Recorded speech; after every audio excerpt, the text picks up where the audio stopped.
네, 네, 환영합니다. 그래도 우리 일주일에 한 번 보면 이렇게 반갑지 않습니까? 네, 우리 주중에도 이렇게 우리 성도님들이 많이 또 오시고 할 수 있는 일들이 빨리 회복되어졌으면 좋겠습니다. 오늘 우리는 레위기 11장 말씀을 함께 배우도록 하겠습니다. 레위기 11장 이게 준비하면서 한 주간에 제가 고생 참 많이 한 것 같습니다. 너무나도 어려운 내용이고요. 너무나도 우리랑 상관없는 내용이 바로 레위기 11장입니다. 바로 그 유명한 먹어야 될 것과 먹지 말아야 될 것에 대해서 이야기하는 겁니다. 여러분들 잘 알다시피 레위기 11장 정결법에 의해서 유대인들은 돼지고기를 먹지 않습니다. 우리는 돼지고기를 너무 맛있게 잘 먹죠. 돼지고기 없이는 못 사는 민족이 바로 저희 나라인 것 같습니다. 하지만 이슬람이나 유대인들은 아직도 코셔법이라 해서 또 이슬람은 할랄이라고 하죠. 그 방식에 잡아서 도축된 것들만 먹게 되어져 있고요. 그 중에서도 돼지고기는 부정한 음식이라 여겨서 절대 그 율법에 맞춰서 먹지 않습니다. 그리고 또 뭐 안 먹을까요? 뭐 토끼 안 먹고요. 그리고 우리가 좋아하는 조개류 안 먹습니다. 새우 안 먹습니다. 이런 것들 안 먹고 먹고 지금 현대적으로는 굉장히 우리와 상관없는 이야기이고요. 다른 말씀은 다 지켜도 이거는 못 지키겠는 말씀이 바로 레위기 11장이 아니지 않을까 생각하게 됩니다. 그만큼 참 우리랑은 상관없는 말씀인 것 같고, 그리고 적용하기도 매우 까다롭고 어렵기 때문에 이 11장 말씀을 제가 어떻게 우리 성도님들한테 해야 될까 고민을 참 많이 했습니다. 그 중에 생각난 것을 건너뛰자였습니다. 사실 이거 건너뛰고 가는 게 좋겠다 생각을 했는데, 그래도 평생에 한 번 읽을 것 같은데, 요 11장 한 번 들을 것 같은데, 그래도 한 번은 듣고 가는 게 좋지 않을까 생각해서 오늘은 11장, 12장, 13장, 14장, 15장 내용까지 한 번에 듣도록 하겠습니다. 그래서 우리 다음 주는 16장부터 들을 수 있도록 하겠습니다. 정결법이 11장부터 15장까지입니다. 그 중에 대표 본문인 11장을 뽑았고요. 간략하게 오늘 축약해서 한번 꼭 참으시고요. 오늘 들어보시길 부탁드립니다. 그래도 나름대로 최선을 다했으니까 너무 이렇게 인상은 쓰지 마시고요. 부드러운 분위기에서 한번 들어보셨으면 좋겠습니다. 전에 들었던 말씀을 우리 잠깐 요약하면요, 레위기의 핵심은 하나님과 가까워지는 것이다 말씀을 우리가 배웠습니다. 그 가까워지는 방법으로서 5개의 제사를 제시했죠. 첫 번째 어떤 제사였죠? 번제, 히브리어로 올라라는 제사였습니다. 올라만 기억하세요. 모든 것 다 태워드리는 제사, 우리의 마음과 몸과 정성을 다해서 드리는 예배다라고 우리가 배웠습니다. 두 번째 제사는 뭐였죠? 바로 소제였습니다. 소제에는 특징적인 게 넣지 말라는 것과 넣는 것이 있었어요. 넣지 말라는 것은 누룩과 꿀을 넣지 말고 넣으라는 것은 소금을 넣어라. 여기에 특징을 잡아서 우리가 예배할 때 우리를 왜곡해서 꿀 부풀려져서 누룩처럼 부풀려져서 꿀처럼 달콤한 맛을 넣어서 드리기보다는 우리 있는 모습 그대로를 예배 드려라라는 상징적 의미로 해석해 보았습니다. 세 번째 시간은 우리 화목제 배웠죠. 화목제는 특징적인 것이 무엇이었죠? 그 제사는 이제 갈비 뜯는 제사였습니다. 함께 먹을 수 있는 제사로 우리가 배웠습니다. 그래서 제사에 동참한 사람들과 함께 온 사람들이 함께 그 고기를 먹을 수 있도록 배려된 제사이고, 화목제는 그렇기 때문에 예배 이전에 우리가 서로 용서하고 화합하는 제사다라고 해서 우리가 샬람임 화목제, 이것의 또 파생어로 샬롬이라는 단어도 배워봤습니다. 네 번째 제사는 속죄제를 배웠습니다. 속죄제의 특징으로는 단순히 죄를 사하다라는 의미뿐만 아니라 정결함에 그 의미가 있다라고 말씀을 배웠습니다. 그렇기 때문에 오늘 말씀에서도 배우는 12장에 등장하거든요. 여성이 출산하였을 때, 그 피를 유출하였을 때 속죄제를 드리게 되어 있어요. 그 죄 사할 필요 없죠. 그 말이 뭐겠습니까? 정결로서의 제사의 의미도 바로 속죄제가 들어가 있습니다. 그러나 우리가 거기서 배웠었던 특징 한 가지는 뭐였죠? 우리의 목표는 정결이 아니라 거룩이다라는 말씀을 배웠습니다. 정결은 너무나도 유지하기가 어려운 것입니다. 정결은 항상 부정에도 우리가 되어질 수 있고 또 정결로 옮겨갈 수 있는 유동적인 것입니다. 하지만 우리가 목표해야 될 것은 정결, 외적 깨끗함이 아니고요, 우리가 거룩함을 목표로 살아야겠다 말씀을 배웠습니다. 마지막 제사로 우리가 속건제 말씀 배웠죠. 5장과 6장에 드러나게 됩니다.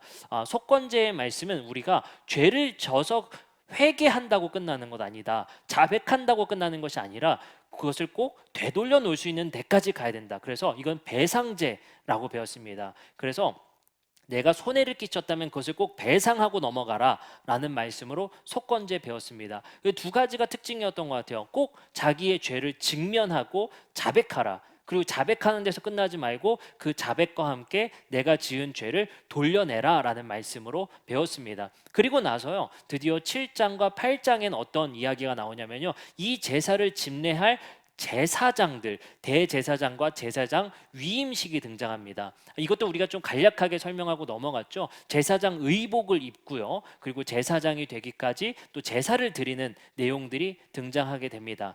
그리고 나서는 이제 드디어 성막에 있는 이제 제사를, 첫 번째 제사를 드려지는 이제 가동식을 이제 시작하게 되죠. 그리고 나서 저번 주에 배웠던 말씀은 10장의 말씀이었습니다.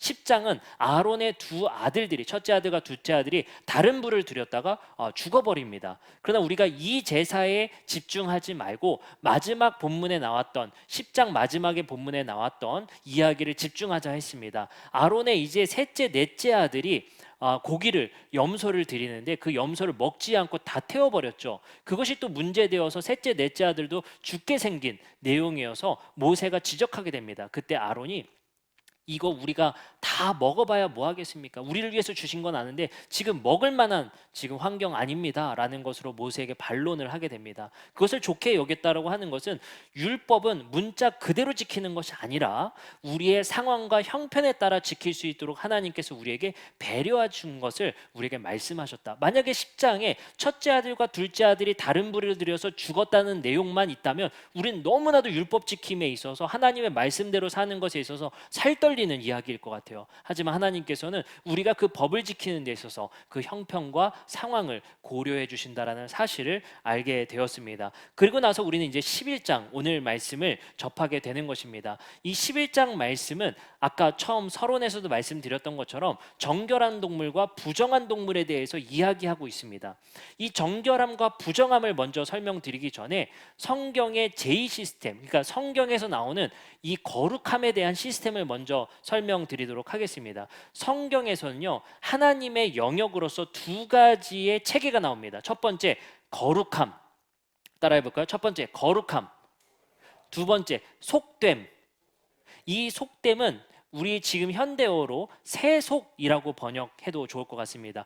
거룩함과 속됨이 서로 상반되는 용어입니다. 거룩함이 있고 그 반대 측면에는 속됨이라는 것이 있어요. 근데 여기서 우리가 알아야 될 것은, 속됨은 그냥 어떻게 설명드릴 수 있냐면요, 그냥 평범한 상태입니다. 평범한 상태. 이거 중립적인 상태예요. 그 속됨 안에 뭐가 있냐면요, 정결함과 부정함이 있어요. 속됨 안에 정결함과 부정함이 있습니다. 그러면 이스라엘 백성들의 평상시의 상태는 뭐냐? 우리의 평상시의 상태는요, 세속 안에서, 이 세속이라는 게 악하거나 부정한 게 아닙니다. 세속 안에서 정결한 상태가 기본적인 세팅이에요. 이스라엘 백성들은 그렇게 살아가다가 오늘 법에 나와 있는 것을 어기면 부정한 상태로 전환되게 돼요. 그러면 이게 뭐가 문제가 되냐면요, 내가 세속의 상태에서 정결함을 유지해야 제사가 가능해요. 예배자로서 가능하다라는 사실이에요. 그러나 내가 부정한 것을 접촉했거나 먹어서 부정한 상태가 됐어요. 그러면 뭐가 안 되는 상태예요? 예배자로서 자격이 박탈되어진 상태입니다. 그래서 성막에 출입이 안 되고 제사를 드릴 수가 없어요. 그래서 가장 중립적이고 가장 노멀한 상태가 뭐다? 속된 세상에서 정결한 상태가 기본 세팅이에요. 근데 이 상태에서 부정한 법을 어기면 우리가 부정한 상태가 되어서 예배 드릴 수 없는 상태로 전환되게 되는 거예요. 아시겠죠? 그 전환되게 되는 것을 11장에서 뭘로 얘기하냐면요, 부정한 음식 먹었을 때. 12장에서는요, 산모가 아이를 출산했을 때. 13장에서는요, 나병이 걸렸을 때. 근데 여기서 번역한 나병이 여러분들 뭐죠? 옛날 성경으로 문둥병이에요. 한센 환자죠. 근데 사실 이거는 대단히 아쉬운 번역이고 오역입니다.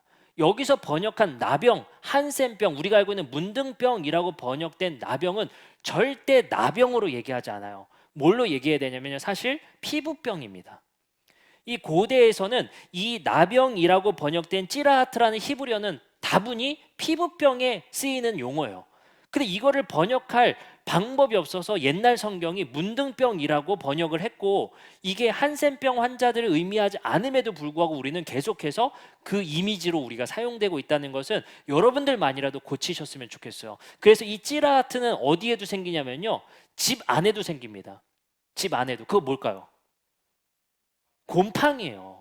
이 곰팡이 종류의 피부병을 의미하는 게 지금 찌라하트에도 사용되어져 있어요. 그렇기 때문에 이걸 나병, 한센병이라고 말하는 것은 적절치 않다라는 걸 아셨으면 좋겠어요. 어찌됐든 간에 13장과 14장은 이 피부병이 걸린 사람들이 뭐가 된다? 부정하게 된다.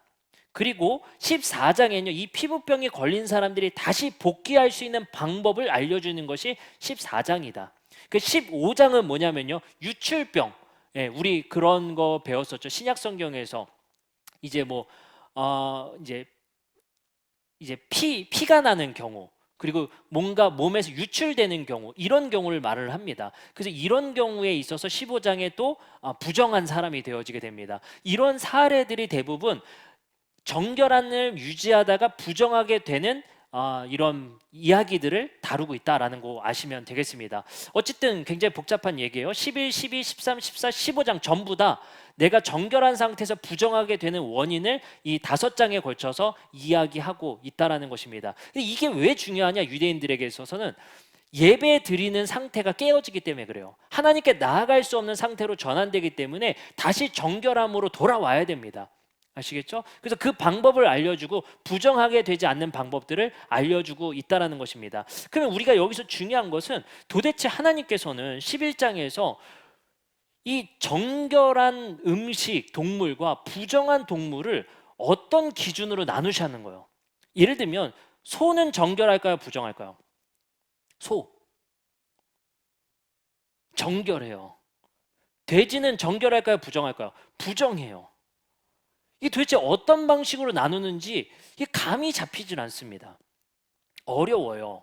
그러면 새들도 마찬가지죠. 새들도 정한 동물과 부정한 동물로 나누는데 그 기준이 굉장히 모호합니다. 물고기들도 비닐이 있으면 정결한 동물, 비닐이 없거나 이러면 부정한 동물. 그래서 우리가 말한 대로 아까 새우 같은 거 비닐 없는 이제 어패류죠. 이런 건 먹어서는 안 돼요. 부정한 게 됩니다. 이런 부분들이 도대체 어떤 기준에서 하나님께서 나누시는지에 대해서 오랜 역사 동안 이거를 연구해 왔어요.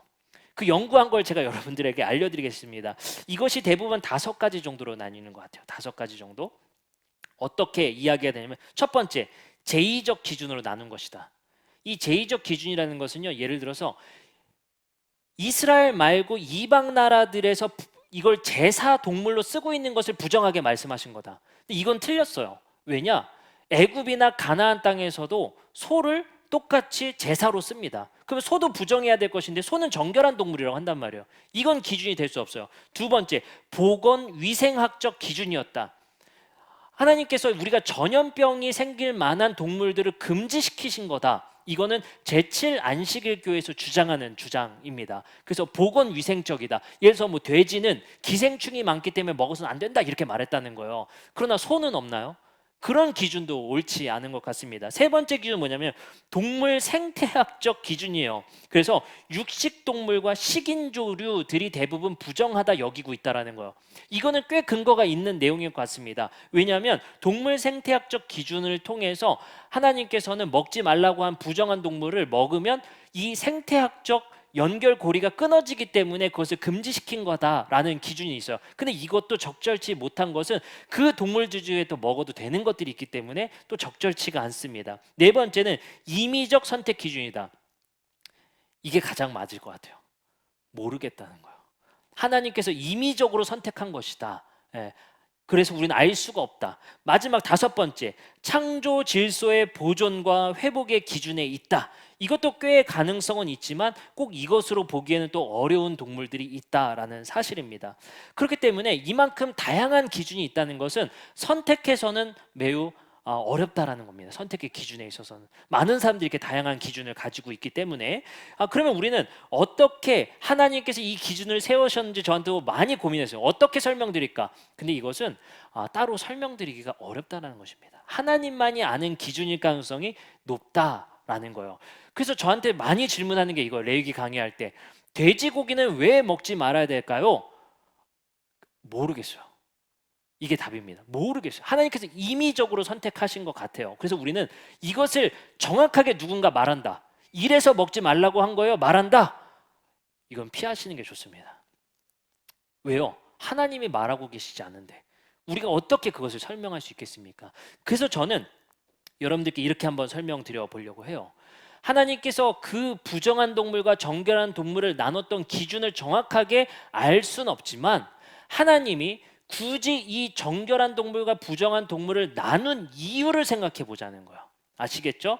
우리가 그러면 먼저 최초의 음식을 먹는 상태를 성경에서 뭐라고 말하는지 봅시다. 창세기 1장 29절에선 하나님께서 우리에게 이렇게 명령하십니다. 하나님이 이르시되 내가 온 지면에 씨 맺는 모든 채소와 씨 가진 열매 맺는 모든 나무를 너에게 주노니 너희의 먹을 거리가 되리라. 뭘 의미할까요? 1장 29절은 최초의 하나님께서 창조한 원리는 채식주의입니다. 채식주의예요. 원래 최초에 창조한 인간의 창조 원리는 채식을 하나님께서 우리에게 명령하셨습니다. 동물을 먹으란 명령이 그러면 언제부터 등장할까요? 노아의 홍수 때 등장해요. 창세기 9장 3절입니다. 홍수가 끝나고 나서야 하나님께서 이렇게 명령하세요. 모든 산 동물은 너희의 먹을 것이 될지라 채소같이 내가 이것을 다 너희에게 주노라. 창세기 9장에 와서나 모든 산 동물은 너희가 먹어도 된다라고 허락하시는 거예요. 근데 그 이유가 뭘까요? 하나님께서 심판을 하셨는데 홍수 심판하셨는데 노아의 방주에서 나왔어요. 먹을 게 있겠어요, 없겠어요? 없어요. 40일 40주야를 비가 왔단 말이에요. 모든 농식물도 다 죽어버렸단 말이에요. 먹을 거리가 하나도 없어요. 그때 뭐 벼가 있겠어요? 뭐가 보리가 있겠어요? 뭐 열매가 다 죽어버려. 하나님께서 그래서 대체적 자원으로 동물을 주신 거예요. 동물은 어떻게 있을 수 있었을까요? 방주 안에 있었잖아요. 그 동물들을 하나님께서 먹을 수 있도록 허락하셨다는 거예요. 자, 그런 다음에 어떻게 하냐면요. 하나님께서 단 제한을 두세요. 이거에 집중하셔야 돼요. 제한을 하십니다. 제한 9장 4절에 이렇게 말씀하세요. 그러나 고기를 그 생명되는 핏째는 먹지 마라. 하나님께서 제한을 하시는데 동물 먹어도 돼. 근데 뭐는 먹지 마? 생고기로는 먹지 말라는 거예요. 익혀 먹으라. 친절하신 하나님, 핏째 먹지 말라는 거예요. 핏째는. 근데 그 이유를 분명히 말을 하고 있습니다. 그 생명이 되기 때문에 핏째는 절대 먹지 마라. 그러니까 하나님께서 이스라엘 백성들에게는 피는 생명의 의미가 있어. 피가 진짜 생명은 아니지만 생명의 의미가 있다고 이스라엘 사람들에게 교육시키신 거예요. 그래서 동물을 먹어도 되지만 핏째는 먹지 말라는 거예요. 피가 젖은 상태에서는. 자, 그러면 하나님께서는 왜 피가 된 것을 먹지 말라고 했는지 분명하게 나왔죠. 생명이기 때문에. 그리고 말합니다. 9장 5절에 이렇게 말씀하세요. 내가 반드시 너희의 피, 곧 너희의 생명의 피를 찾으리니 짐승이면 그 짐승에게서 사람이나 사람의 형제면 그에게서 그의 생명을 찾으리라. 여기서는 하나님께서 말씀하신 건 뭡니까? 살인을 금지하고 계신 거예요. 피는 생명이기 때문에 너희가 함부로 다루지 말라는 거예요. 짐승이 그랬으면 그 짐승에게서 분명히 대가를 치르겠고 사람이면 사람에게서 그 대가를 치르겠다라고 엄중히 경고를 하십니다. 아시겠죠? 근데 여기서 이제 재밌는 얘기가 나와요. 레위기 17장에 가보면요 이런 말씀이 나옵니다. 뭐라고 말씀이 나오냐면요 레위기 17장 12절부터 14절입니다. 그러므로 내가 이스라엘 자손에게 말하기를 너희 중에 아무도 피를 먹지 말며 너희 중에 거류하는 거름이라도 피를 먹지 말라 하였나니. 여러분들 창세기 시대부터 레위기 시대까지 뭐는 지금 똑같이 오고 있어요? 핏째는 먹지 마라. 이게 계속 유지되고 있는 거예요. 또 여기서 여러분들 또 상상하시면 안 됩니다. 아, 그러면 우리 선지 해장국 이 얘기하는 거 아닙니다. 지금 여기서는 그 선지 해장국 먹어도 되냐 안 되냐 이것도 논란이 많은데 그냥 먹으세요. 아시겠죠? 상관없습니다. 그 얘기하려고 하는 거 아니에요. 핏째 먹지 말라는 게 굉장히 이스라엘 사람들에게는 중요한 규칙이라는 거예요. 레위기 때까지도 말씀하시기 때문에. 자, 그리고 말씀하십니다. 13절 모든 이스라엘 자손이나 그들 중에 거류하는 거류민, 이건 이제 나그네들이에요. 이스라엘 백성들이 아니라 다른 사람들입니다. 거류민이 먹을 만한 짐승이나 새를 사냥하여 잡거든 그것의 피를 흘리고 흙으로 덮을지니라. 여기서 중요한 규칙이 나와요. 사냥하면 뭐가 되죠? 피 흘림이 당연히 생기겠죠. 근데 이스라엘 백성들에게 금지되고 부정한 것 중에 하나가 뭐냐면요 사냥한 동물은 먹으면 안 돼요. 부정해집니다.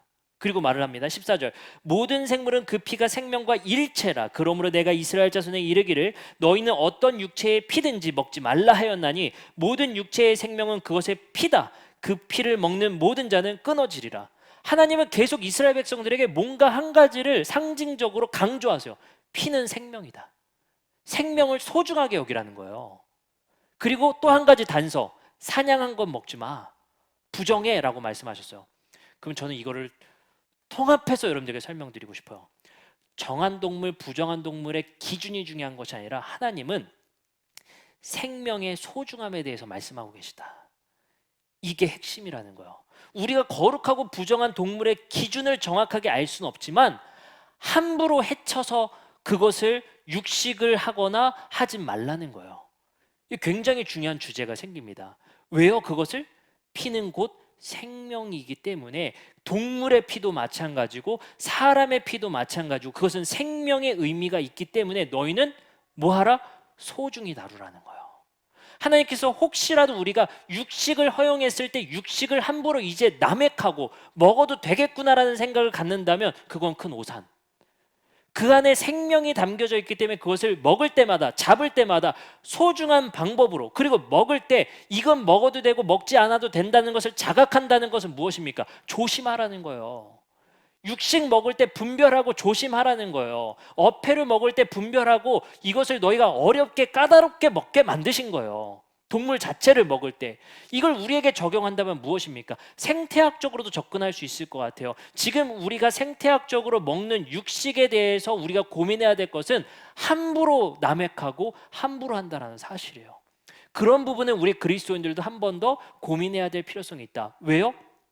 모든 동물은 다 생명이 있는 피의 존재들이기 때문이다 라는 것을 한번 생각해 볼 수 있습니다. 그렇기 때문에 무분별하게 생명을 해하지 말아야 된다는 것으로 우리는 정리해 봤으면 좋겠습니다. 정결함에 대한 기준 없고요, 논리적인 이유 없습니다. 그러나 피와 폭력의 관점에서 본다면 최소한의 사육만을 하라는 기준점을 주셨다라고 우리는 생각해 볼 수 있겠습니다. 자, 이제 그러면 12장 출산 후 부정되는 것입니다. 놀랍게도 성경에서는 출산을 하게 되면 부정한 사람이 되게 됩니다. 근데 부정한 사람이 되는데요, 이게 참 재밌어요. 남자를 낳았을 때는 격리 기간이 7일입니다. 근데 여자 아이를 낳으면 14일을 격리하게 돼요. 그리고 나서 남자나 여자를 낳은 여인이 정결해지기까지 시간이 필요한데요, 제사를 다시 드릴 수 있는 정결한 상태가 되려면 33일이 지나야 돼요. 근데 여자를 낳은 여인은 66일이 지나야 됩니다. 합쳐보면요, 남자를 낳은 산모는 제사 드리기까지 40일이 필요해요. 여자를 낳은 산모는요, 제사를 드리기까지 80일이 필요합니다. 그리고 나서 번제와 속죄제를 드려서 이제 예배 드릴 수 있는 상태로 회복되게 됩니다. 그래서 일반 사람들은요, 이거 회복될 때 뭘 드리냐면요, 어린 양을 많이 드려요. 그러나 빈민, 가난한 사람들은 비둘기를 드리게 되어 있습니다. 여기서 재밌는 사실 여러분들에게 한 가지 알려드릴게요. 누가복음 2장 22절부터 24절에 보면 마리아가 예수님을 낳습니다. 그리고 나서 이렇게 말합니다. 모세의 법대로 정결 예식의 날이 참에 아기를 데리고 예루살렘에 올라가니 이는 주의 율법에 쓴 바 첫 해에 처음 난 남자마다 주의 거룩한 자라 하리라 한 대로 아기를 주께 드리고, 또 주의 율법에 말씀하신 대로 산비둘기 한 쌍이나 혹은 어린 집부디기 둘로 제사하려 함이더라. 그러면 예수님을 낳고 마리아가 제사 드리기까지 며칠 걸렸겠어요? 40일. 격리했다 지금 제사 드리는 법을 예수님 시대까지 지키고 있었던 거예요. 근데 뭘 드렸어요? 비둘기. 꽤 가난한 가정이었다는 걸 알 수 있어요. 아시겠죠? 그러니까 예수님 시대도 이 율법을 여전히 지키고 있었다라는 사실을 우리는 알 수 있습니다. 자, 그러면 우린 여기서 이제 중요한 한 가지를 좀 생각해 보게 되죠. 뭘 알게 되냐면요, 남자 아이를 낳았을 때와 여자 아이를 낳았을 때 왜 격리 기간에 차이가 있냐는 거예요. 이거 다분히 남녀 차별 아니냐는 것이죠. 근데 여기서 우리가 하나 생각해 볼 수 있는 중요한 말씀이 하나 있습니다. 레위기 12장 1절부터 2절에 이렇게 말씀하세요. 이거는 이제 출산에 대한 부정을 말씀하시기 전에 서론에 이렇게 말씀하십니다. 여호와께서 모세에게 말씀하여 이르시되 이스라엘 자손에게 말하여 이르라. 여인이 임신하여 남자를 낳으면 그는 이레 동안 부정하리니 곧 월경할 때와 같이 부정할 것이며, 월경이나 출산은 무조건 부정해집니다. 근데 여기서 중요한 쟁점이 있어요. 이스라엘 자손에게 말하여 이르라. 이게 왜 중요할까요? 이거 산모들이 지켜야 될 법이잖아요. 근데 하나님께서는 이것을 산모들의 법이 아니라 이스라엘 공동체들에게 말씀하고 계세요. 저는 다분히 이거는 무엇을 말하느냐? 하나님께서 출산한 여인과 월경하는 여인들에 대한 배려의 법이다라고 볼 수 있어요. 그래서 출산 후 산모들이 쉴 수 있는 충분한 시간을 주게 되는 것입니다. 그래서 이 부정한 것은 여인이 진짜 부정하기보다는 그가 제사 드리기까지 집에서 푹 쉴 수 있도록. 유대인 남자예요. 근데 여자가 지금 제 와이프가 출산을 했어요.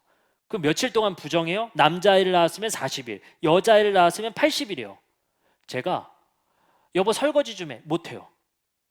부정해질까 봐 근처에도 못 가는 거예요. 그가 쉴 수 있는 시간을 충분히 배려해주는, 저는 배려법이다 생각이 듭니다. 근데 놀라운 사실은 남자아이를 낳았을 때와 여자아이를 낳았을 때 그 시간이 다르다는 거예요. 왜 그럴까요?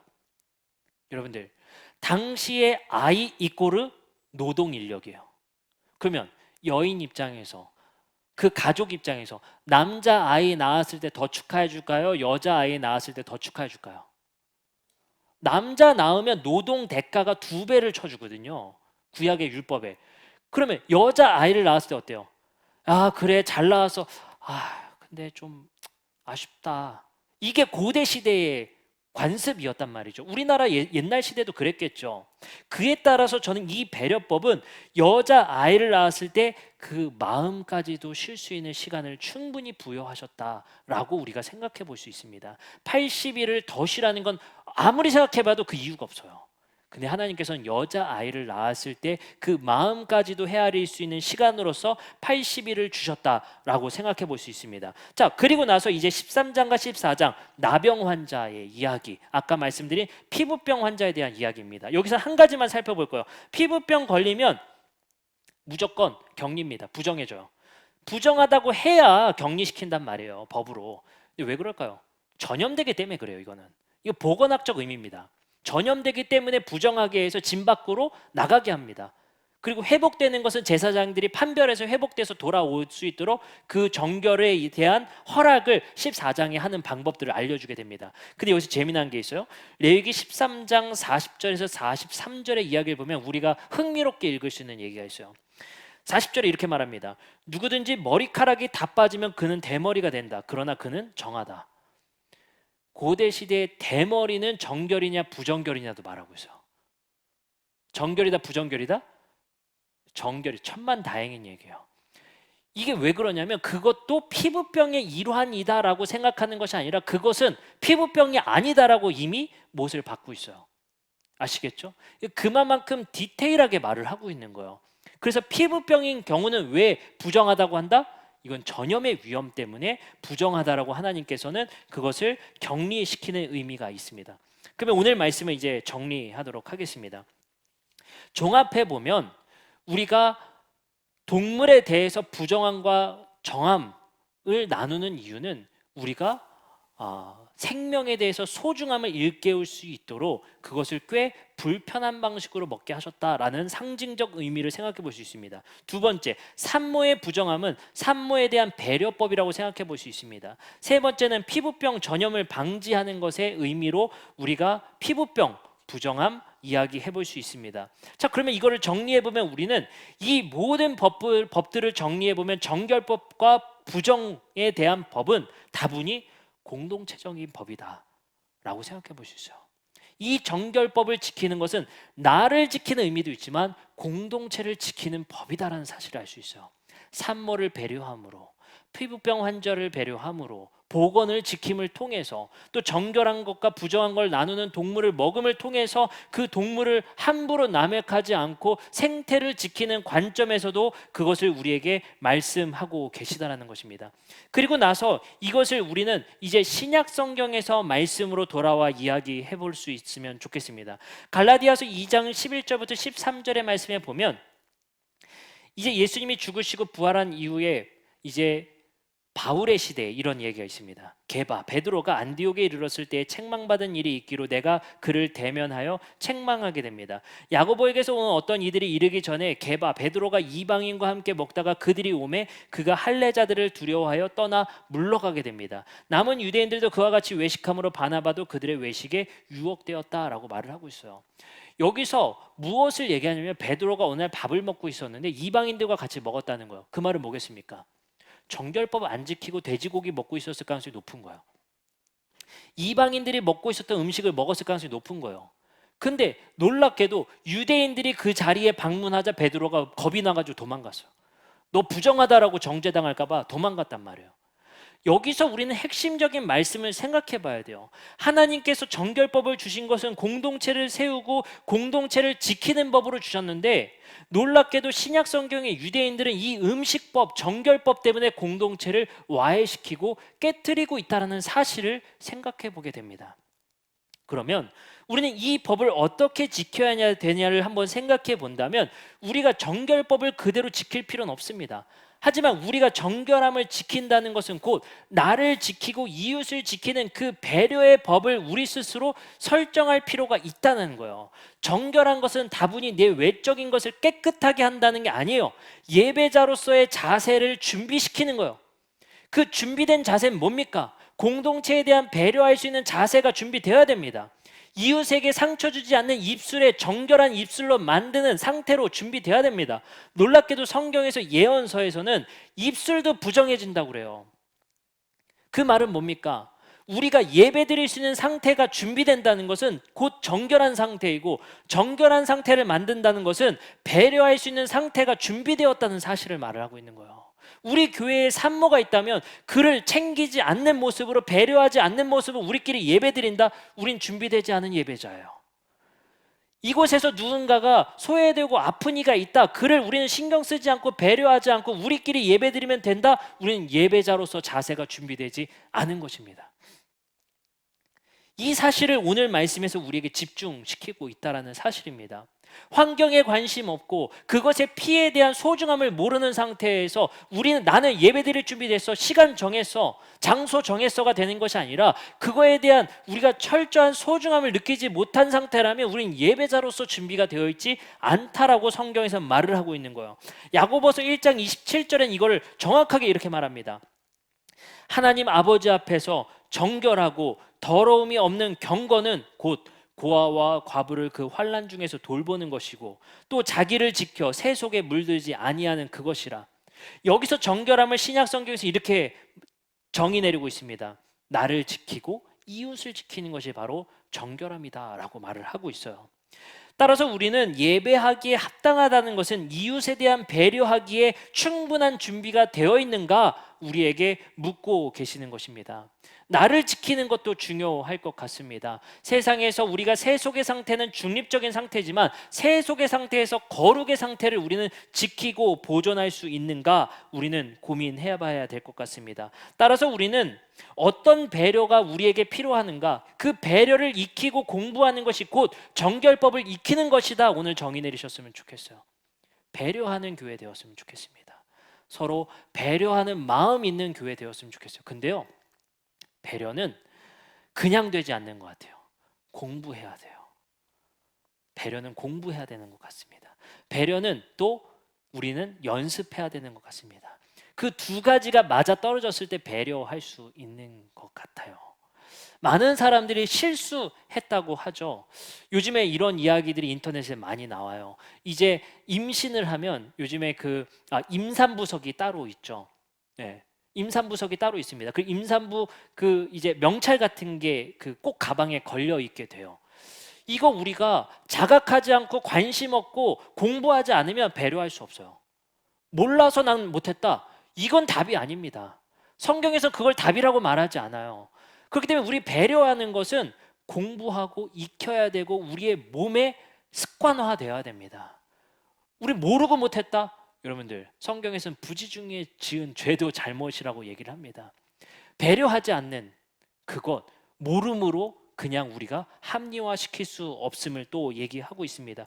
우리는 외적인 깨끗함에 집착할 필요 없습니다.